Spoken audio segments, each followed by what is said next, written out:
Oh, don't you sound like a bag of nails.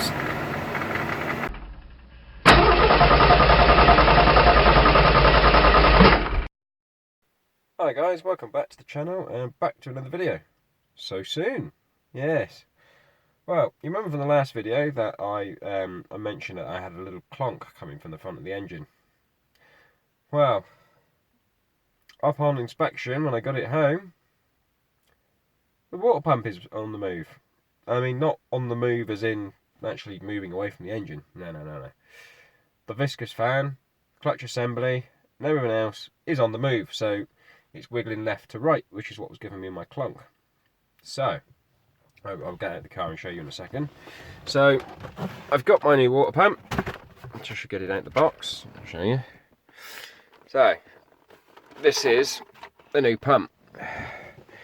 Now what's going on is this whole shaft here, if you look inside, will come out to here, to the pan, well, to the blade, sorry. So that whole section will be moving. I haven't taken it off yet, but that is, I'm pretty sure, what is going on. So I got to disassemble everything on the front. I'm going to wait for it to cool down because I did actually drive this car to go and get the bits. And I've also got some new drop links because, as we knew also from the last video, I was getting a little bit of a knock from them. I won't show you what they are, but I'll show you putting them on if I can get the damn things off. So, without further ado, let's get this car jacked up, get it on the axle stands, do the drop links first whilst I wait for the car to cool down. I've already depressurised the system just by letting the cap out and squeeze the pipes a couple of times just to let any locked up pressure out of there. Hopefully at some point today we can fit this, because my fun little bit is taking the viscous fan clutch off and the pulley which goes onto these four little bolts here, here, here and here, and then basically doing all the reverse and putting it back on. I'm going to see what the pipes look like as well at the same time, and just hope I'm not going to have to replace any pipes.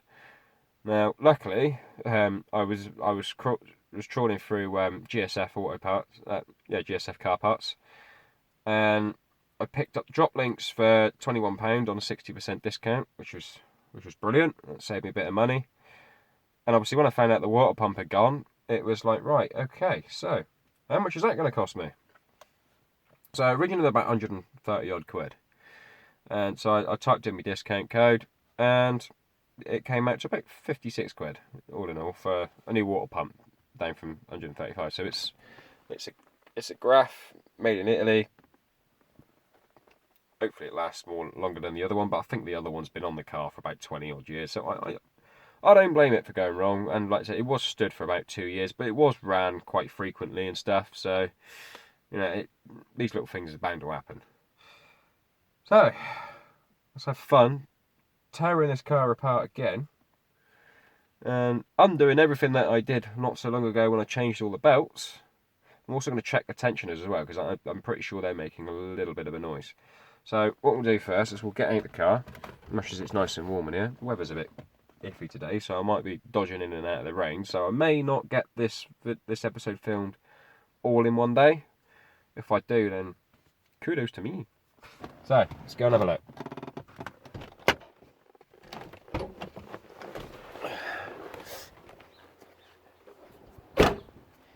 So, oh, by the way, this is a better shot. I didn't actually manage to get one on the last video of the bonnet. Bit better than its horrible, crusty looking paint.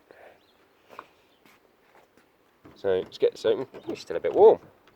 Right, so here's a nice clean engine bay with a not so healthy water pump. So, what you're looking at here is, like I showed you that, I've got to obviously remove the fan blade. I've got to remove the clutch assembly, which is there. And I've obviously got to take this pulley off. So, when I wiggle this,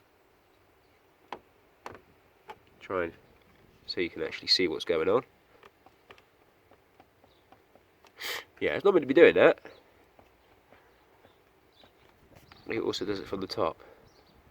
But it's more side to side movement that's... So as the belt's essentially going round, so as the belt's essentially going round, it's obviously pulling this backwards and forwards, so it's doing that motion as it's spinning. Hence I'm getting my little clunk. But also this tensioner just down here is not making the best of noises. So I'm also going to check that and see if I can grease that, or see if I've got another one to replace it. Now, it's going to be fun getting this water pump out. I'm hoping that it's not going to be too much of a pain to remove. It's going to be coolant absolutely everywhere, so I'm not looking forward to that. So, we get this car jacked up. First of all, we'll deal with the drop links, and that will give this car some time to cool down. Because hopefully these drop links are not going to be too much of a pig, but they could be. So, let's go and take a chance and see how far we get before I start swearing. So, here's a lesson for you all today. That is an anti-roll bar linkage, drop link, stabiliser link, whatever the hell you want to call it. So, this will bolt to your suspension leg on one side, and on the other end, or side, it will bolt to your anti-roll bar, which has then got two bushes which are clamped normally to your subframe. So, what happens over time? I mean, this one is old. I mean, I don't know how long it's been on the car, and I can't actually see any dates or anything like that on it. I should imagine it's pretty old. So, it's got the Lem Ford stamp on it, so I would say that this is quite possibly either an original or an OEM replacement at some point. Anyway, who cares? So, what's happened? I'll grab that box. Stay where you are.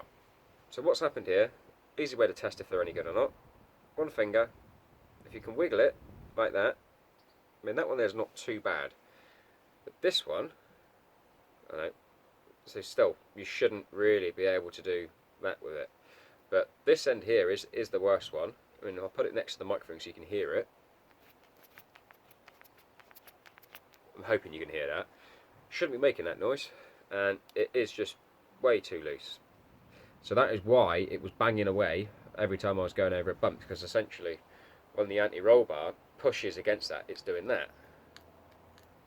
And what's happening if that is just flapping away in the wind, you imagine when you've got a quarter of the car's weight on that one corner, it's just going to constantly be doing that. I mean, that just sounds disgusting. I mean, I won't describe what that sounds like, but also it's all breaking away. You can see the grease in there. It's pretty horrible. So that, dead. So your new one will look something like this. Once I get it out of the bag. So this is your new one. Now this one will have a little bit of play, as it should, but I can't physically do that, and it won't make any difference like that anyway. Same with that side. You shouldn't be able to make too much movement with that. Doesn't matter if that moves a little bit, that's fine. But it's not flopping in the wind. So, how do I get it off? Well, I'll show you. It's not the safest way of doing things because I haven't got a proper trolley jack. So, you are going to see me do it the health and safety non-approved way of doing things. But so that is your little lesson for today on what the anti-roll bar links do. But that would be why the car was, when I was going around the corner, it would pitch sort of. So if you're sat driver's seat and you're sat in the passenger seat, you'd feel the car pitch more that way because the anti-roll bars, it's got too much play in it, and of course when it goes back the other way, it's loose basically. So now that side's all done. And do this side. Hopefully by then the car should have cooled down enough. I mean, I will have to start it and drive it up onto its ramps so I can get the coolant out of it. But yeah, so then we'll be on to that water pump, which is going to be entertaining because I've not done one of these for a hell of a long time. So let's get this done. So I said don't do this at home. I'm doing it at home. So obviously because I haven't got the trolley jack, I'm using the sill jack. There's an axle stand underneath to catch it, just in case. There's our other offending drop link. And I can probably give it a wiggle and you'll see it is a bit, yeah, not good. So, because if I try and unbolt that isn't coming out. So what I've got to do, right, yet again, don't do this at home, is I've put an axle stand just underneath the lower arm. What I'm then going to do is jack the weight out of the suspension leg. So the car will come down and this will essentially stay in its same place. So now I can undo the bolts, which is there.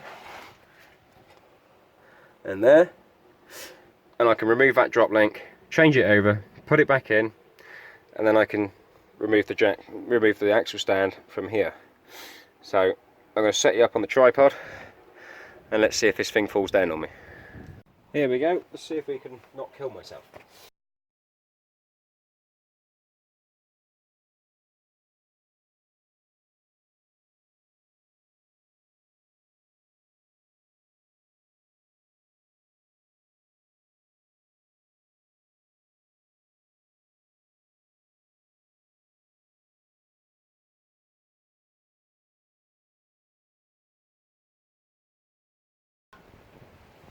The alternative, seat it in there and give it a bang. There we go.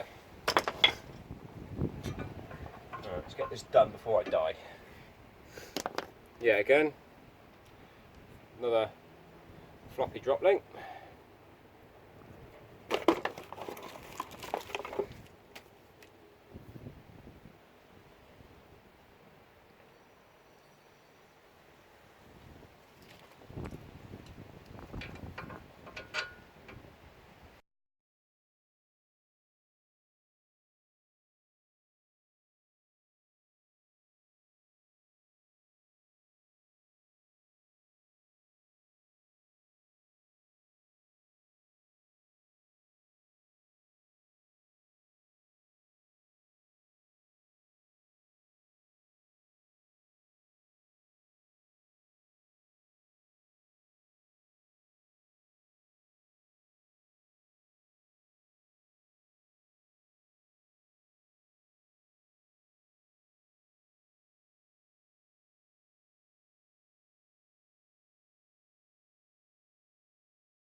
Okay, so both drop links done, and I didn't die. I did just check the camera angle, it doesn't look that great, but I'm going to use the footage anyway. So, next thing to do is get the ramps out, get this up on the ramps, get the coolant out, strip down everything I did, and I think it was episode 3, maybe? Episode 3, 4? One of the two anyway. So, got to undo the belts, undo the tensioners, undo the viscous fan, drain the coolant, take the header tank out, take the shroud out. Oh, excuse my cough. So get all of that out before I can get to the water pump. And hopefully I can do it before it starts chucking it down in rain again. And this time, I won't kill myself. Alright, so the wind's picking up now. See if this car will start on its new battery. It did this morning, first turn of the key, but just checking my door's trim. If that likes to brake. Have a look. Because I heard the speakers popping earlier. Oh, would you look at that? No lights. Like that. Number plate lights, shut up, they work. Back it up a little bit. Right. Let's get the stand underneath it.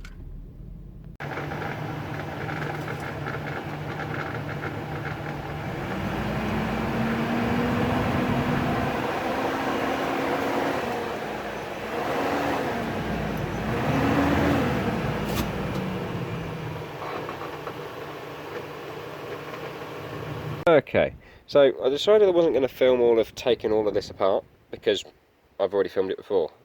So, the viscous fan clutch is there. This is the offending part. Shouldn't have that amount of play in it. I mean, when I take the belt off, it's going to be a lot worse.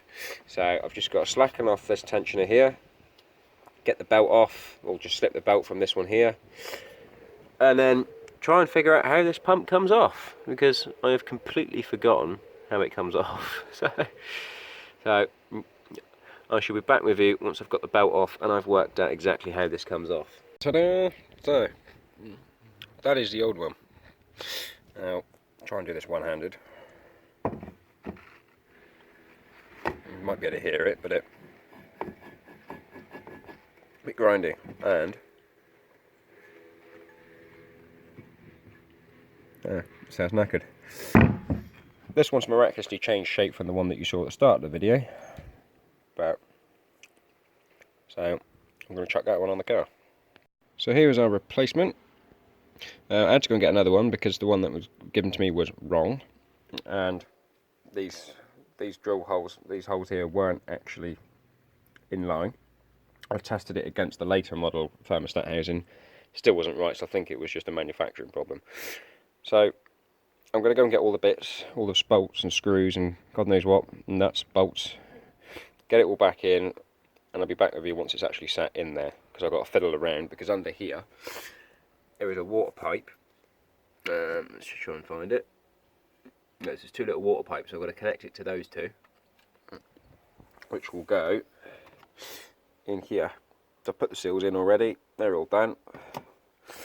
And they'll put a new seal in the thermostat housing, which is just down there. So let's get this thing back in. Look at that, a nice shiny new part.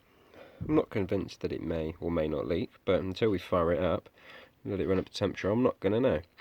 So all I've got left to do is put the viscous fan clutch on, put the viscous fan on, put the header tank back in, and put the shroud on, and fill it up with water and coolant and see what happens. So let's get that on now and find out exactly what happens. A little trick with these, so if you're ever asking, when you put on a viscous fan, you undo them the way that it turns. So in this case, this one turns that way. And then to put them back on, obviously you wind them on anti-clockwise. But because I haven't got the tool to do it, what I do is I put a screwdriver in between here, and as I turn the fan, as I turn it to lock it in place, the screwdriver will stop it from slipping and stop your wheel from moving. So that's what I'm going to do now, and I shall be back with you once the viscous fan's in place. Right, as you've noticed, it's back together again. And there's no leaks. It's held its coolant. Viscous fan actually works properly now. And nothing's shifting. Thank God for that. Right, so where we are. So down in here is our nice new shiny pump. None of this is moving. I can go like that, backwards and forwards, and there's no wiggle. Belt's all nice and tight. So far there is no leakage underneath. So far, this is where it starts dripping on camera and me cussing and swearing afterwards. Just taking it for a quick run, and yeah, it's another job done. I know I should really start filming a bit more as I'm going through it, but you've already seen me take the car apart enough on the front, because as I say, I did it before in one of the other episodes where I'd taken all the radiator out, well not the radiator, but took all the fan off and everything like that. So that's done. I know it's only a bit of a quick one, but it's there. So I'm going to end the video there, and I'll shut the bonnet down. Clunk. Right, I'm going to park this up, let it cool down, check its coolant later on, and I shall keep you updated in the next video how this has got on. So thanks for watching, like, subscribe, do your usual, and I shall catch you in the next one. Stupid cat. Don't need that anymore.